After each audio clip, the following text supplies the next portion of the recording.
शाळेतून मुलं येतात किंवा ऑफिसमधून येतो नवरा, त्यावेळी काय द्यायचं खायला हा मोठा प्रश्न असतो.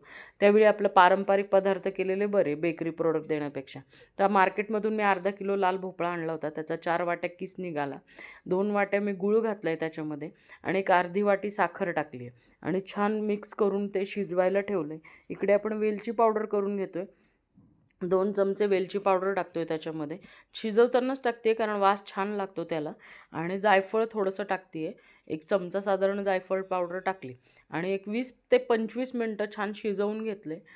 तर तर तुम्हाला माझं चॅनल आवडत असेल तर लाईक करा, सबस्क्राईब करा आणि कमेंट द्यायला विसरू नका. आपण इथे बनवतो आहे घारे किंवा कोणी कोणी घारगे पण म्हणतं. तर तो आपलं जे मिश्रण शिजवून झालं होतं छान परातीत घेतलं, थंड करत ठेवलं होतं. मीठ टाकले थोडंसं अगदी. 2 चमचे रवा टाकला आहे आणि डाळीचं पीठ 1 चमचा आणि उरलेलं जेवढं त्या मिश्रण आहे त्याच्यात जसं लागेल तसं गव्हाचं पीठ ॲड करत गेलो आहे आपण.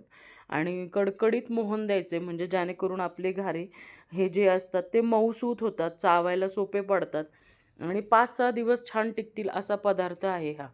आणि घट्ट मळून घ्यायचं आहे गोळा आणि जसं आपण पुऱ्यांसाठी मळतो तसं साधारण मळून घ्यायचं आहे आणि तीळ लावून छान त्याला पुऱ्या करायच्या. तीळ ऑप्शनल आहे, तुम्हाला टाकायचे असेल तर टाका, नाही टाकले तरी चालू शकतात.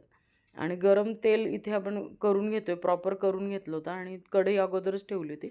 तर छान असे तळून घ्यायचे, टम्म फुगतात मस्तपैकी आणि तुम्ही देऊ शकता मग खायला. ओके, चलो बाय.